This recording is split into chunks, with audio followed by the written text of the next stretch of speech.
জীবনে ডাল অনেক খেয়েছি। আজকে ১ম ডাল ছাড়া ডাল রান্না করব, তাও আবার কাঁঠালের বিচি দিয়ে। প্রথমে আমি কাঁঠালের বিচিগুলাকে ছিলে পরিষ্কার করে পাটায় ঘষে পর্যাপ্ত পানি দিয়ে চুলায় বসিয়ে দিয়েছি। পানিটা শুকিয়ে যখন কাঁঠালের বিচিগুলা সিদ্ধ হয়ে যাবে, তখন আমি একটা ডালঘুটনির সাহায্যে ভালোভাবে ম্যাশ করে পর্যাপ্ত পানি দিয়ে তারপর হচ্ছে একটু লবণ, হলুদের গুঁড়া, কাঁচামরিচ দিয়ে চুলায় বসিয়ে দিয়েছি। আগে থেকে একটা বাটিতে তেঁতুল ভিজিয়ে রেখেছিলাম। এই তেঁতুলের রসটা ভালোভাবে বিচিগুলা আলাদা করে এই ডালটাতে আমি দিয়ে দিব। তারপর বলক আসার পরে আমি এদিকে বাগার দিয়ে দিব। বাগার দেওয়ার জন্য আমি রসুন, পেঁয়াজ কুচি রেডি করে নিয়েছিলাম। আর এদিকে একটু জিরা গুঁড়া দিয়ে দিয়েছি। বাগারের আমি কয়েকটা শুকনা মরিচও দিয়েছি, তাহলে ঘ্রাণটা সুন্দর আসে।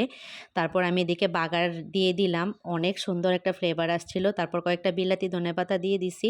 তারপরে আমি যেহেতু মাটির চুলায় রান্না করি, ঘরে নিয়ে আসবো, এজন্য অন্য একটা পাতিলে ঢেলে নিয়েছি। তারপরে যে দুপুরে খাওয়ার সময় হয়ে গেল। অনেক মজা ছিল ডালটা। মচমচা করে মাছ ভেজেছিলাম বেরেস্তা করে। এখান থেকে ১ পিস মাছ নিয়েছি, শুটকির ভর্তা নিয়েছি। দারুণ ছিল খাবারটা। আপনাদের যাদের ভালো লাগে ডালটা রান্না করে খাবেন। অনেক মজা খেতে। আজকে এ পর্যন্তই। আল্লাহ হাফেজ।